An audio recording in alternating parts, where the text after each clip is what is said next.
Okay, so what I'm going to do first is I'm going to pull the drain plug because I never did.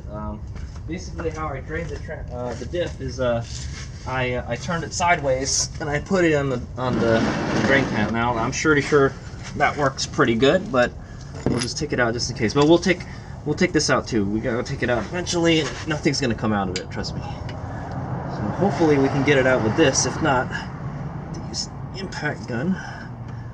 Impact gun. Oh, okay. Now let's take the bottom one out again. Okay, that one was pretty easy.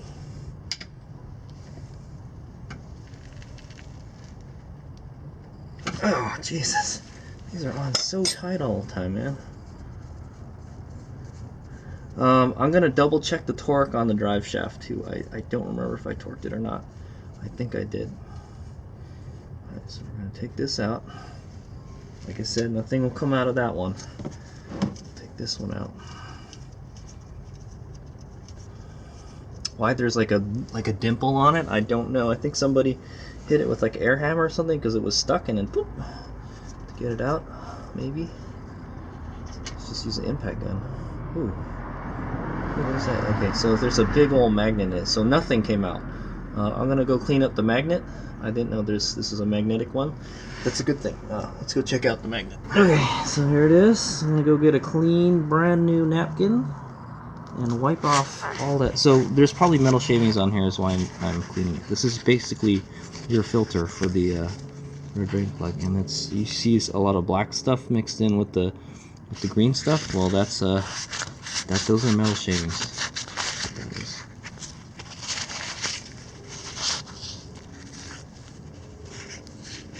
It's pretty, not bad. It's pretty healthy shave. Yeah, I don't even think the other diff had one of these. Must be a new thing. They did to the car. They put a magnetic there.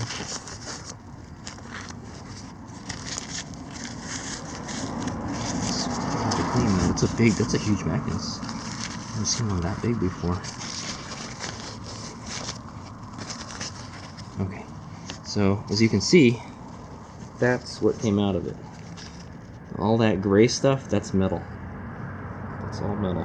All the green stuff is the the gear lube. So what I'm gonna do is try to wipe off as much more oil as I can, and I'm gonna get an air gun and just blow off the rest of the metal particles on there. There's still some stuff sticking on there. Okay, so I'm gonna go ahead and put it back. It's nice and clean now. There it is. The torque, the drain plug torque, is 51 foot-pounds according to the service manual. So we'll go ahead and do that. Actually, what I'm going to do is I'm going to clean up the little gaskets. Where the gaskets sit.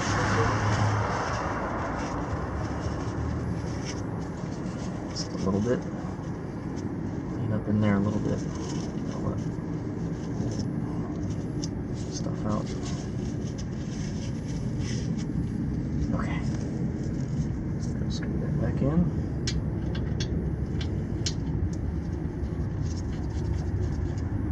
Diff looks pretty healthy.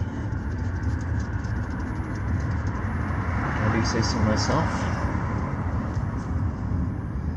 Okay. Just gonna go get my torque wrench. It's the same torque as the axles, so it's, I don't have to change the torque at all. Oh, I already took the time. Damn it! I already loosened it. I just left it there, man. All right, so 51. Do 51. I think that's too much. That's why it's so hard to get out, you know? So I keep on stripping these. Okay.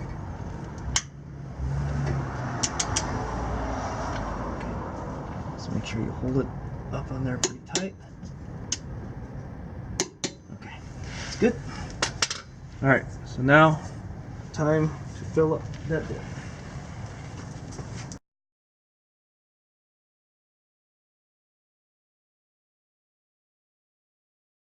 Oh, god damn it. Alright, so I went and put the fluid in. I forgot to hit the record button, so you didn't get to see me do it. So anyway, I pump is over there. I'm trying to drain it right now.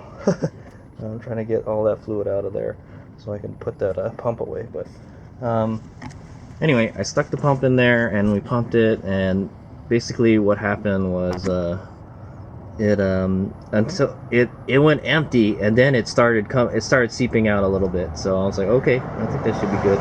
Also, take note that we're on the incline right now, and the car is jacked up in the back, so like it's like this right now.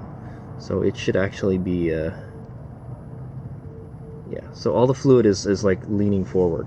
So there should actually be more fluid in there than there's supposed to be. So that's good. I guess it's kind of cheating a little bit, but should be okay. It's supposed to be like a little less than a quart is what's supposed to go in there, and I don't think we could have got all of it in there because some of it gets stuck in the pump.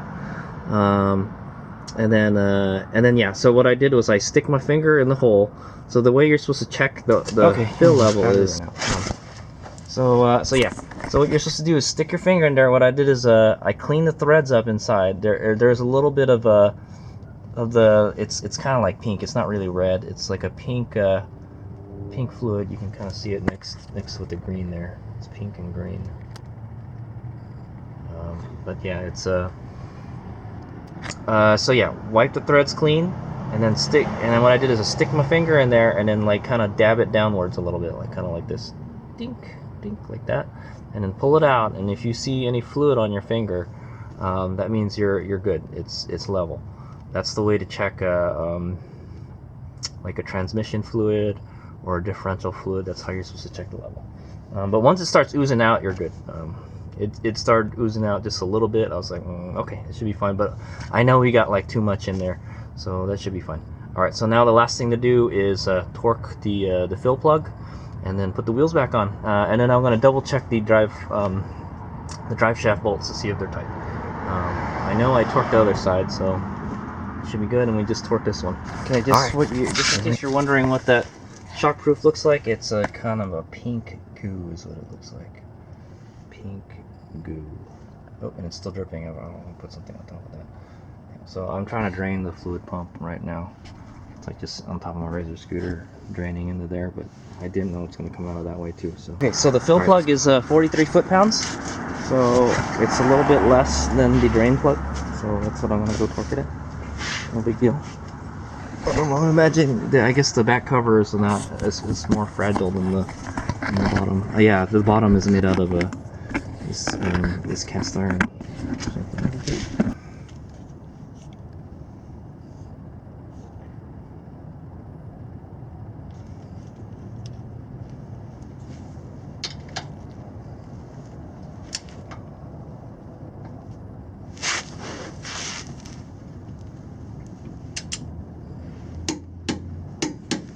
Okay, done. Just have to wipe the rest of the pink goo off of there. Hopefully we don't find any pink goo anywhere else. I hope these seals are proper. I did measure the spline where it meets the gasket, and it was about the same size, so should be no problem there. So that's it. We're done. There it is. All good. Okay, so let's put the wheels back. Okay, so I'm trying to tighten the drive shaft again. I think I did it already, but I'm getting two different torque readings. So drive shaft to companion flange. That's definitely the part, you know, that's on the you know, that's where you connect the drive shaft. So, but it's called a propeller shaft, is what they call it in the book. Later in the book. So it says 40 to 47 foot-pounds. But I go to like I look in the so if I look ahead, it says 20 to 25. I'm like, okay, that's a big difference. That's almost half, you know. And then if I look in the Chilton here, it says 20 to 25 also. So I think I'll just split it. We'll do 30. What that? It shouldn't hurt to do a little more. It's always good to do a little more. But yeah, so right here, see, even it says it right there. Install the bolt at the rear differential flange and tighten to 22 to 25 foot-pounds. 22 to 25 foot-pounds according to that C. Right there on that diagram. So I want to go with 30. How about that? Also, you were supposed to mark it before you take the drive shaft off, but we changed the differential, so I know we can't do that. So hopefully we installed it straight. I'm hoping those bolts center it properly, you know. All right, so so I got it torqued. I use these guys, and I use a strap wrench because I could not rotate the drive shaft, so I just use I put the strap wrench around here and I rotated it. There's just probably just too much shit hooked up to the drivetrain, man. You're trying to go through the front diff and the rear diff, and it's just too much stuff. But yeah, it's all done. So the only thing left to do is put the wheels back on. All right, there it is. So yeah, I torqued it at 30 foot-pounds. It seemed okay. I don't even think I torqued it when I put it on. I think what I did was I put it on I tightened it as much, like really snug is what I did. I did really snug with the open end wrench or something, and that should be fine. I probably over torqued it, who knows, but I think it'll be fine. I'm feeling it. Feeling the flange. This one looks like it's sticking out a little. This one is flat. Yeah. I have a feeling this drive shaft is not on straight.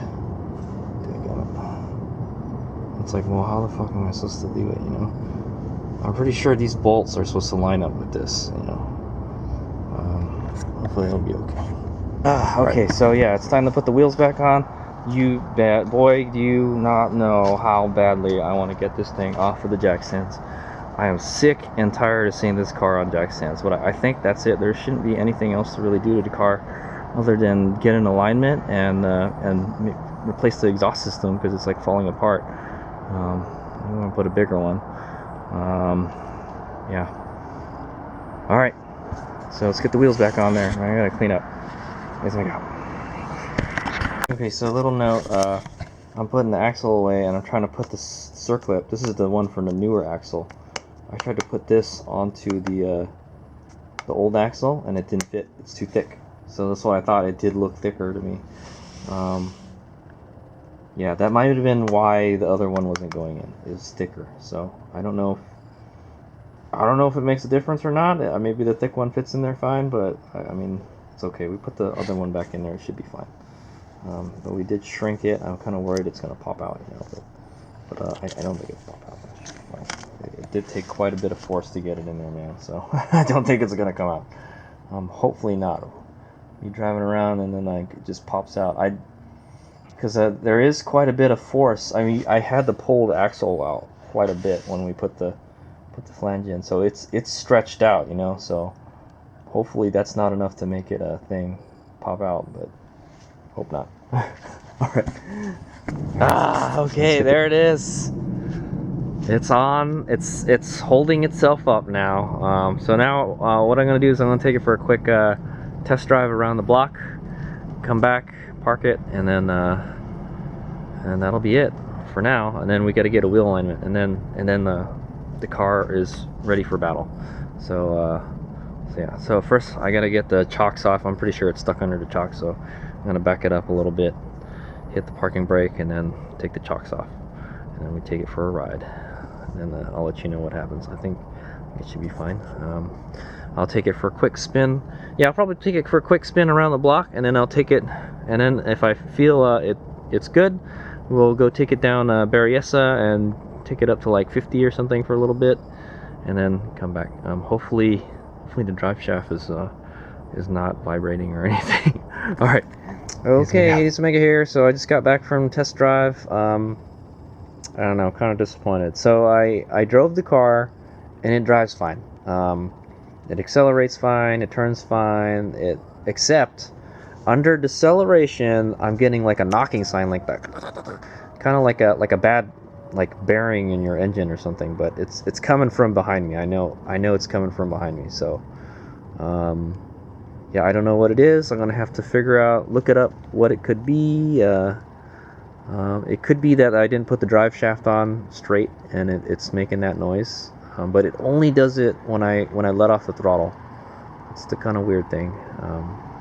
Yeah, when I let off the throttle and the car slows down, you can start to hear it. It's kind of a little, it's like a little knocking sound. It's not like super loud, but yeah. Other than that, the car drives great. No leaks. Maybe we're gonna have to put it on a ramp or something and look underneath real quick and see if everything's on there right. But I'm pretty sure I put everything back right. So yeah, I'm gonna have to look up. I'm gonna have to diagnose what that knocking sound is. It could be that diff is bad, man. But the diff didn't look bad. It looks fine to me. I mean, it puts the power to the ground good, and it seems to handle better. I think I didn't really take the turns too hard. All right. Well, anyway, I gotta get something to eat. We'll figure it out later. But it's done. It's done, and it runs again. So maybe. I know I couldn't hear the sound with the windows down, but when I put the windows up, I can hear it. That's kind of weird. I would think it would be louder if the windows were down. You can hear it better, but you can't. So it's definitely something underneath the car, like, you know, that's farther away from the windows. I don't know what it could be, man. We're gonna have to look it up. I think it may be that the drive shaft is not on there proper. I'll look up how to install it and everything properly. Because I did see, like I said, I pointed out that like the drive shaft wasn't in there straight. I was like, that's kind of weird. This one is like out a little bit, and this one has like a little thing, like the flange sticking out a little bit. The other one is like kind of flush. So I don't know, man. I don't know what to say. In the manual, it told you to mark it before you took the drive shaft off. And well, there's no point in marking it because we changed the diff. So I don't know how we're supposed to align that drive shaft. I would think the bolts would just align it normally, you know, but whatever. We'll figure it out. All right, that's it for tonight. Here's me out.